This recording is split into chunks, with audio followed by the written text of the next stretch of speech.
And we shall purify. A Sailor Moon fanfiction by Parsons A.J. Episode 2. Just Call Me Nemo, or America Gets Jealous of Japan. Sailor Moon. Rory's eyes shot open. That's right. The monster, the transformation, the magical gust of wind that looked like a glorified galaxy bath bomb. She had powers now. What did that mean? Reaching over, she unlocked her phone and cut off the quiet tone of her Sunday alarm. 6 a.m. Outside, crickets were chirping. The sun just barely peeked over the horizon. Rory slowly sat up, stripping her jacket from her waist to throw it in the corner. Scratch, scratch. Her eye flicked over.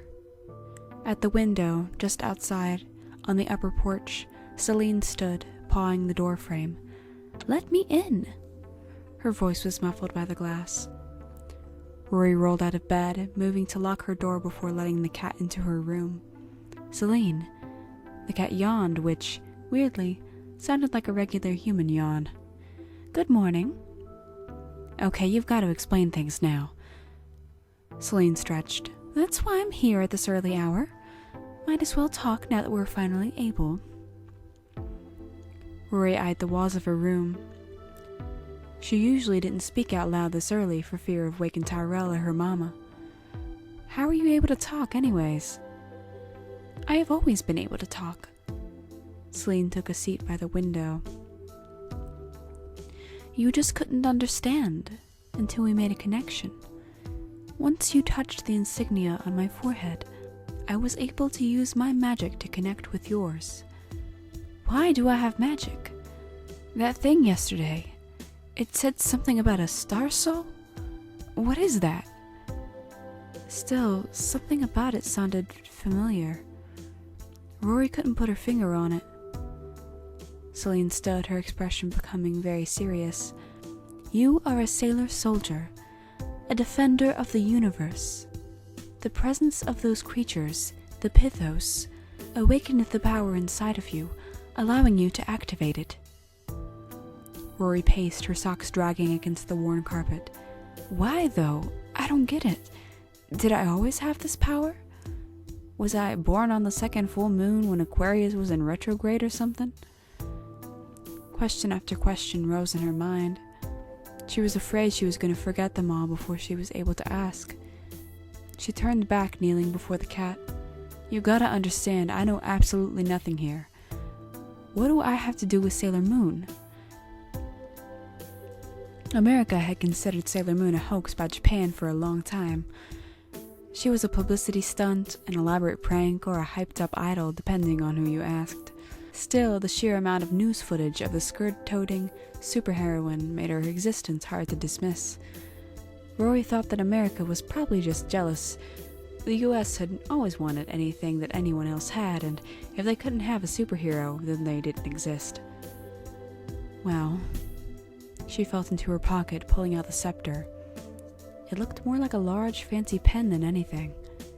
She guessed now they got their wish. Celine's whiskers twitched. She looked almost ashamed. "It's a bit more complicated. For some reason, many of my memories are incomplete.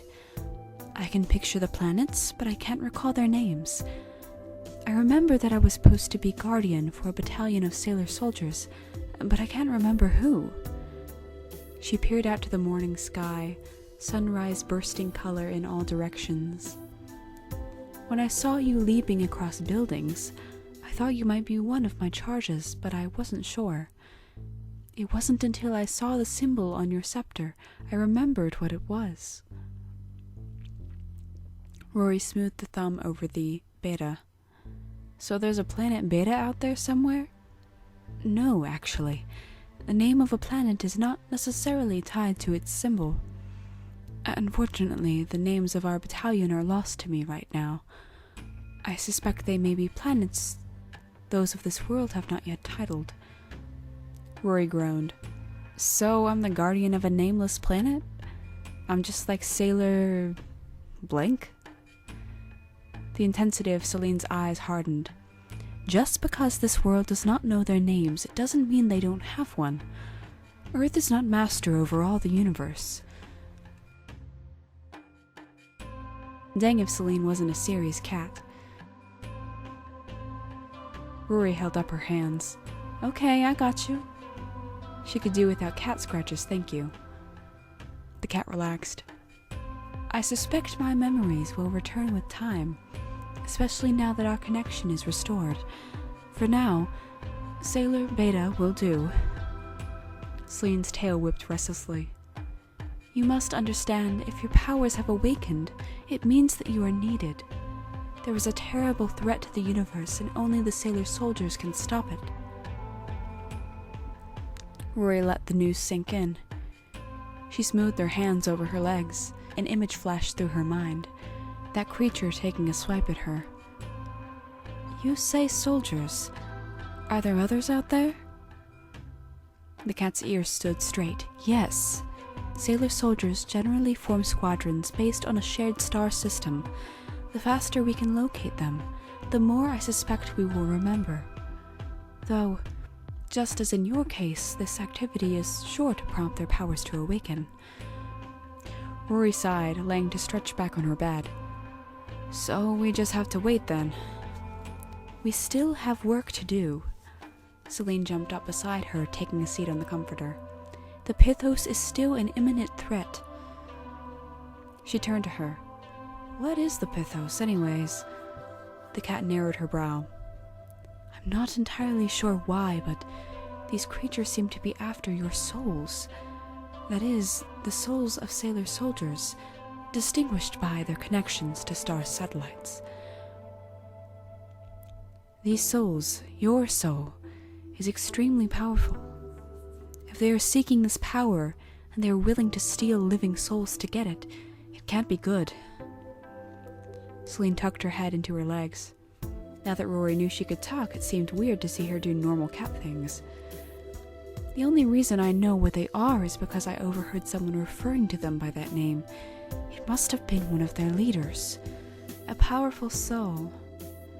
She'd always thought of herself as pretty ordinary. Besides her free running, she couldn't think of anything else about her that was especially unique. They were silent for several minutes. Rory sighed. Why can't Sailor Moon handle this? Aurora? Rory jolted when she heard her mama's voice from outside the door. Yeah, Mama? Quickly, she gestured Celine under the bed. It's time to get up. You need to shower for church. Why is your door locked? Sorry. Rory jumped to the door, undoing the lock. I just wanted some quiet last night. She opened the door.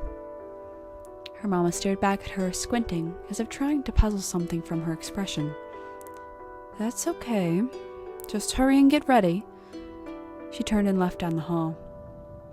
Truth was, Rory didn't know how to be ready for this.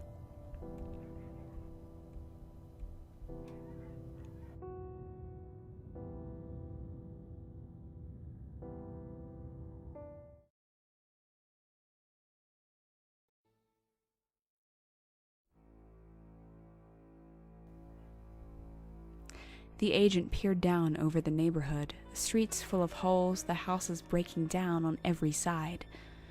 Truly pathetic. She kicked gravel over the edge, letting it fall to the ground beneath. They're rotting in their corruption. Still, she couldn't keep the smile off her face. Raising the frequency stone on her wrist, she murmured the coordinates of the moving palace, then waited for the signal to go through. Decidia. Lady Pandorana regarded her from the throne, the guardian Elpis standing loyally at her side. Her commander grinned pleasantly.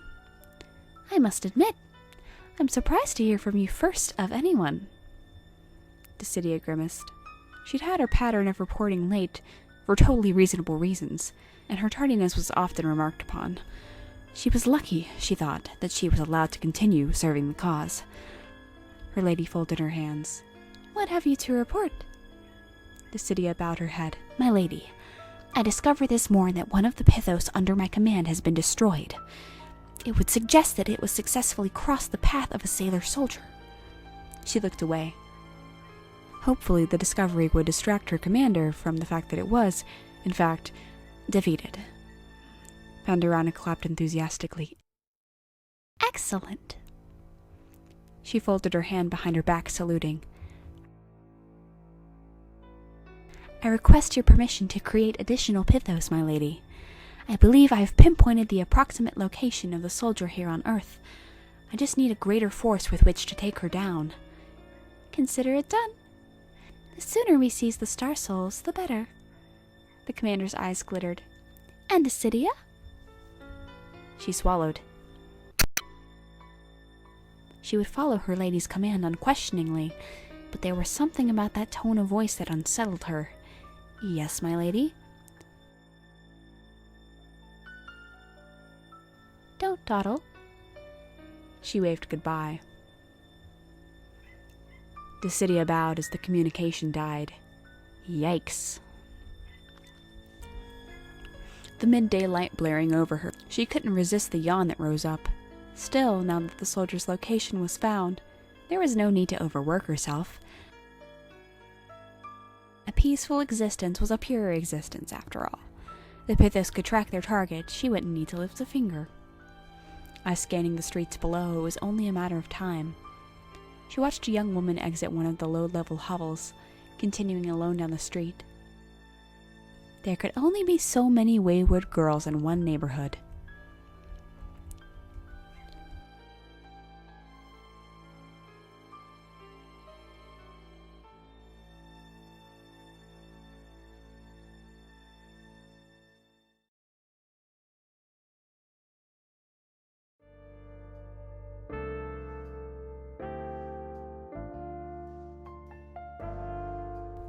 Rory pulled out her phone, pulling up Narma's name in her contacts. She glanced to where her mama and Tyrell were loading back into the car to go home. Hey, Mama. I think I'm going to hang with Narma. You guys can go without me. Tyrell raised an eyebrow from the back seat. Girl, weren't you just at her house yesterday? Luckily, her mama ignored the question. She narrowed her eyes from the driver's seat. Okay, try not to get home too late. You have school in the morning. Rory resisted the urge to roll her eyes. I won't. See you guys later. Their Buick turned, speeding down the street.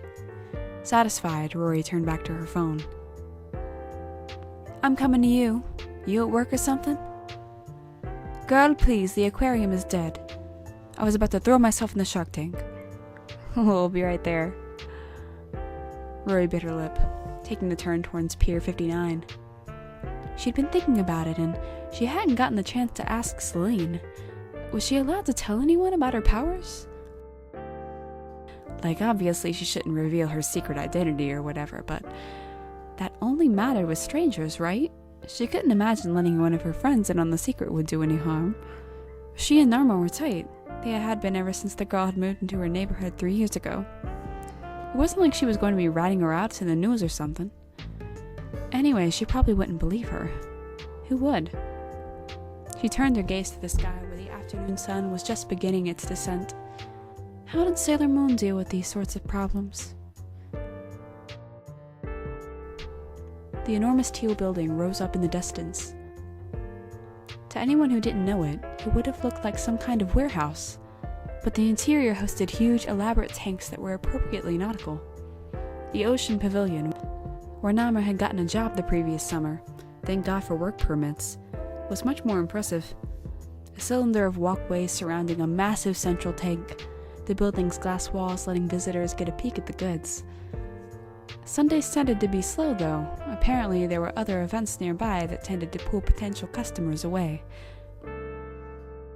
Well, Rory to the rescue. The moment she came in the entrance, Narma yelled, "Shukriya!" across the room from her position at the entrance desk. This got her a few odd looks from the wandering patrons, but she just rounded the desk and headed in a beeline for Rory, sticker in hand. "Nothing to see, just a very special guest." Narma slapped the sticker, "Visitor," on Rory's church sweater without hesitation. That was one advantage of having a friend who worked in an aquarium. Free access. Wrapping her arm around Rory's shoulder, she steered her back towards the desk. Under her breath, she hissed, "My manager is a psychopath!" Slow down. Rory shrugged her arm off, leaning on the desktop. What happened? The psycho woman started handing out these discount tickets for Monday afternoon. Now there is no one here, and tomorrow we are going to be slammed, and I am here by myself. Again. Narma dragged a hand through her hair. Rory could just see the silver fading back to black at the roots where Narma had failed to re-dye it. She must really be stressed. That's rough, girl. How much longer you got tonight? She fiddled with her nose ring. Rory subtly tugged her hand away from it. 4 more hours of this dead show. I am dying inside. I need to be entertained, Rory. Rory's eyes passed over the desk, noticing an open notebook. Hey, you got some new designs? Narma followed her gaze back to the notebook. They're garbage. I keep trying to think of something new, and then I realize I have done this one before. The page was covered in salwar suits this time. Most of the sketches were half colored in, stripes of colors crossing the line drawings to test different combinations. The colors were mostly dark, Narma's punk aesthetic coming through, even in the traditional fashions she was creating. Narma always maintained a weird medium between passive-aggressively rebelling against her parents and leaning into their culture. Rory could respect that. Most of the drawings had notes written in beside them. Dumb. You did this in the fall. Switch these colors. Rory ran a finger over one of the drawings. The figure was obviously modeled after Narma herself. Straight, shoulder-length hair in a dramatic pose. You're too hard on yourself. These are nice. Narma scoffed. Nice on my grandma. Suddenly her eyes lit up. Hey, you had me play cover-up last night. What's the deal? You have to tell me. She should have known this was coming. Rory scratched a hand over her sweater. Honestly, it's pretty complicated. I'm not sure it would really be okay if... Excuse me. They both froze, Narma turning to look at the man who had come up to the table. Yes, can I help you? The man was unassuming. He smiled, though, in a sort of carefree way. Maybe it was just the fact that most people wouldn't start off smiling when they were asking for help, but something about him creeped Rory out. He directed his attention to Narma. I am sorry to bother you, but... He twitched. I wanted to ask, how pure would you say you are? Rory cringed. Dang, she hoped this guy wasn't one of those creepy missionaries that asked way too personal questions hoping to expose you as a sinner. They gave Christians a bad name. Excuse you? Narma eyed the guy. Okay. A, if you're trying to give me the good news, I'm Hindi. And B, if not, you come on too strongly, buddy, not interested. The man twitched again. Was he on something? You misunderstand. He gestured behind himself. Me and my companions. Oh no, there were more of them. By the curve of the central aquarium, a trio of surprisingly incongruous men were standing around, deep in discussion. They didn't seem like they belonged together, in a way. One looked like a businessman, full suit and briefcase. Another was a construction worker, his graying beard spilling down his chest. The third was a punk rocker. He couldn't be much older than them. Weird. Merely wished to find purity in the world. Narma leaned away from him. Okay. Well, you and your friends are going to need to pay to get into the exhibit. The man stared back wordlessly, eyes glazed over. You misunderstand. Just then, Rory caught movement in her periphery. Turning, she noticed a bright orange shape on the other side of the glass. Celine pawed at the window, trying to get her attention. Rory shot an apologetic look in Narma's direction. She said, Sorry, be right back, before heading out of the building. The paranoia of being seen talking to a cat was stronger than she would have anticipated. Walking towards Celine, she scooped her up, the cat squawking in protest. Moving into a nearby alley, she dropped Celine back to the ground. What's up? The cat shook out her fur. I really wish you wouldn't do that. She narrowed her eyes. There has been a spike in negative energy in this area. Rory couldn't help it, her lip twitched upward. What, are you a feng shui master now or something? Celine bristled. This is serious, and I'm able to pick up on malicious energy because you are. Don't you feel it? Rory paused, her stomach twisting. Actually, yeah. Things were feeling off. I didn't know why. The cat's tail whipped aggressively. That's the star soul sensing a threat. It feels as though it has picked up on a similar presence to the one we faced off with last night. Tension shot up through Rory's shoulders. So there's another one of those things here? Her eyes flicked to the building behind them. Narma, we need to come up with a plan. Just then, screams erupted from the building behind them. There's no time, Celine cried. You must transform. It was just Narma's luck. Her manager gives her the dead shift and she has to juggle a handful of creepers. She sighed, watching Rory run out of the aquarium with a sense of finality. There went her shot at salvaging her afternoon. The guy at her desk was still looking like he had never heard of payment before. I wish to seek out the purest here on earth, so that we may bring them to the heavens. How many times did she have to tell this guy before he got the picture? She put a hand on her hip. You still have to pay to enter the exhibits. You guys need to buy tickets, otherwise I will have to get security. His mouth twitched. The smile never dropped from the guy's face, but for a second, it almost looked like a snarl. You misunderstand. He kept repeating that same phrasing over and over, too, like a robot. Narma was seriously thinking this man might be stoned. Look, buddy, I don't make the rules. I have to know. How pure would you say you are? This is a corrupt world. The man leaned across the counter. Alarms going off internally. Narma's fingers hovered over the security alarm under the counter. You need to leave, sir. I have to know. Narma's gaze shot to the space behind him when a shout rocketed through the building. The other guys, the three the man had come in with, something was wrong with them. Patrons ran for the door around them, the fluorescence above them flickering. Her eyes widened when she saw the smoke-like substance around their hands. Some kind of grenade? She yelped when a hand shot out, grabbing her throat. Panic erupting within her, she grasped at the hand, trying to pry it off. The guy... No, the creature's mouth stretched from one side of his head to the other. His eyes glowed neon bright. I have to know. Is your soul one of the pure ones hiding in this rotting world? What the hell? She gasped. His grip was way too strong. Her chest burned. Put her down! The voice caused the creature to turn. Its loosened grip wasn't enough for her to tug herself free, but the spots in her vision cleared enough for her to see what was behind him. It was a figure with dark skin, braided hair, and a skirted silhouette. Squinting, Narma thought the figure looked familiar, but for some reason, she just couldn't call up a name. A symbol like a bee shined from the figure's forehead. The creature let go. Falling to the ground, choking against the throb of her injured throat, she heard it say, Star soul detected. Engage collection. The figure yelped as the three men charged towards her. The figure cried out, 4 of them? Before backing away. Narma pulled herself up. She had to get out of there. Screw Martha and her dead shifts, she didn't get paid for this. But then the creature, no longer distracted, turned back to her. Sailor Beta grimaced, dodging as one of the pithos gave a swipe at her with its enormous bear claw. She was way outnumbered. Why did there have to be 4 of these creeps? Quickly, she tried for enough distance to pull the scepter back out. I need you to have a little more kick here, you got it? She pointed the wand. Dire stellar gust! The wind whipped from behind her as it had before. The rocker in front went down, crashing to the linoleum, but the other 2 further were getting back up with a quickness. Rory glanced back to the cat by the entrance. Celine, a little help here. Hang in there, the cat called back. Don't let them corner you, Sailor Beta. Rory gritted her teeth. Girl, that is not helpful.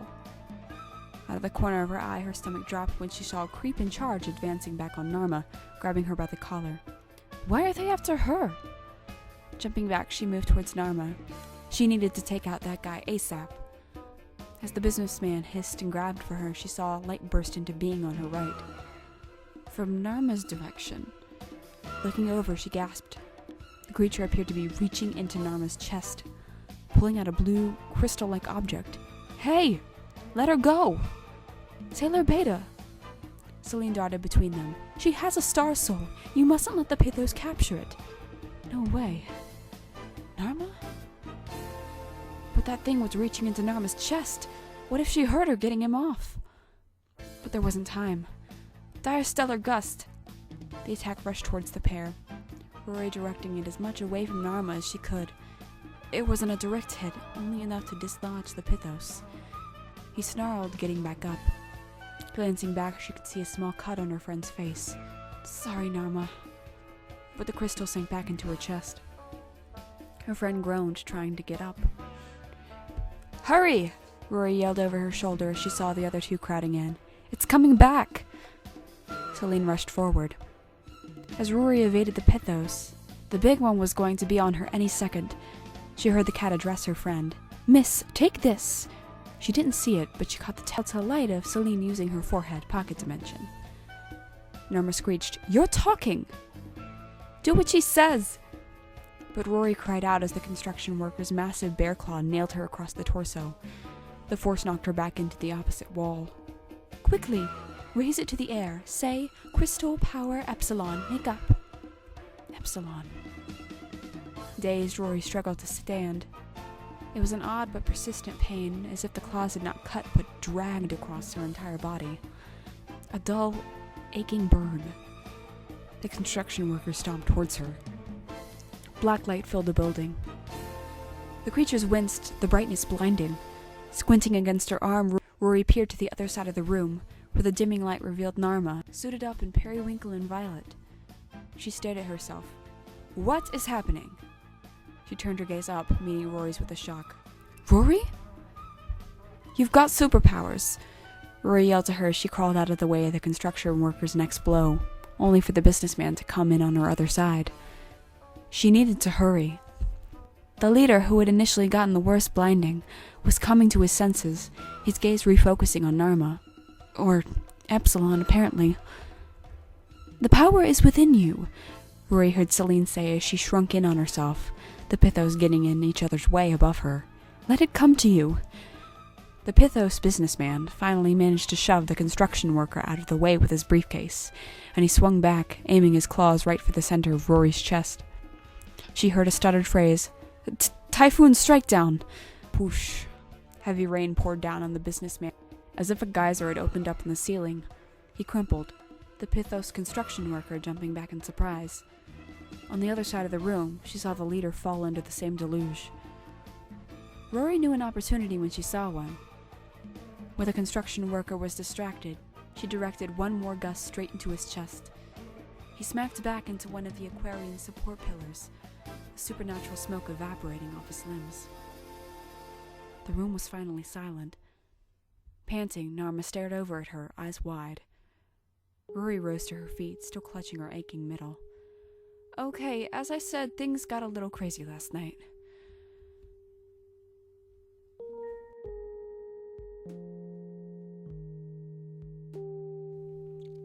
If you enjoyed this, please like and subscribe for more content of a similar nature.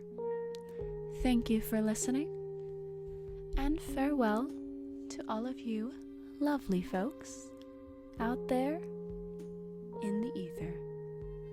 Bye-bye.